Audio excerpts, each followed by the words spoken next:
The thing about fake news is it really isn't all that new. Newspapers have been faking news in the headlines for generations. And recently we've seen manipulated video used for political purposes, particularly through deep fakes, which can produce the most startling images. But when we see fake news in still images, more often than not, it's Photoshop that gets the blame.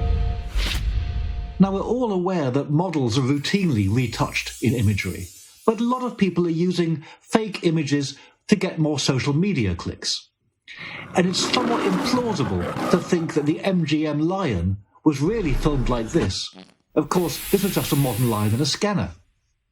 There's no doubt that this bear looks more dramatic when he's chasing a cyclist. And you can see why this pilot would want to enhance his selfie. This image claims to show the result of the Malaysian airline crash in 2014. In fact, it was just a still from Lost. Planes again, and this shot of a tourist standing on top of the World Trade Center went viral in 2001 when someone added a plane to it. Print media will often enhance their images to make them more dramatic. Here's a shot of Barack Obama being shown the wreckage after a BP oil platform disaster, and it's so much stronger when you zoom in, remove the other people from the scene, and then you've got Obama standing alone and forlorn in front of the oil platform. But using faked images can easily get you into trouble, as Microsoft discovered when they published this website in Polish, removing the only black person from the scene. Fake images are often used for political purposes. Take this shot of Putin being harangued by other world leaders, except Putin wasn't actually there in the original picture, and it wasn't even his chair. When George Bush was shown holding a book upside down, it was just a bit of fun. But when John Kerry was made to appear at an anti-Vietnam rally with Jane Fonda, it did serious damage to his campaign. And sometimes politicians can bring it upon themselves. Mitt Romney posed on the campaign trail with his family wearing T-shirts that spelt out his name. Of course, it wasn't long before some wag rearranged the shirts. Fake news is as old as photography. And there were simple tricks to start with, even as simple as the well-known Cottingley fairies, which fooled such luminaries as Arthur Conan Doyle. Again, politics came into it. Lenin was well known for removing former comrades from his images.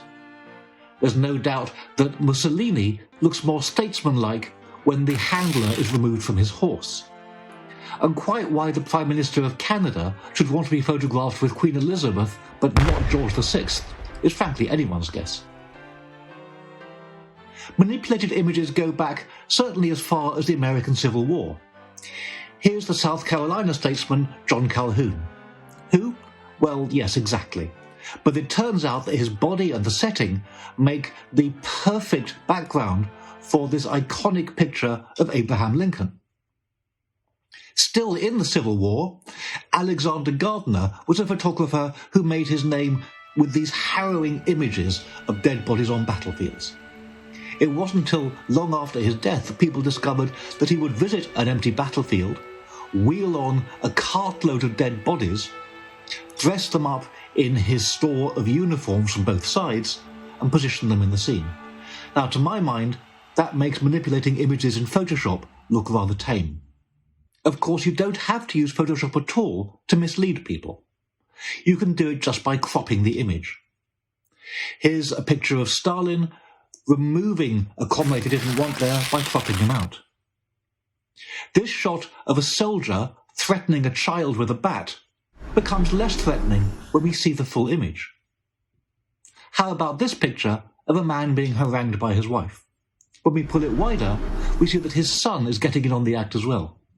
But when we pull it deeper, we can see that he's had no part in the argument, he's just a mournful bystander. Here's a tragic image of illegal immigrants who have been washed overboard.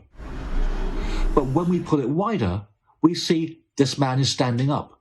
They're not deep at sea, they're only just offshore.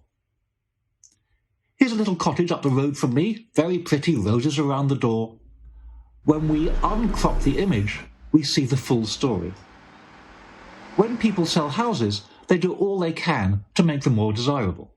So here's a charming cottage on the nature reserve. Actually, this is the back of the house. Here's the front. But even here, this image was taken for a newspaper that wanted to highlight the deception. They stood a long way away and used a zoom lens, which closed up the scene and made the two elements look closer to each other than they really were. Here's the real distance between the cottage and the background. Ultimately, photography all depends on where you stand and where you point the camera.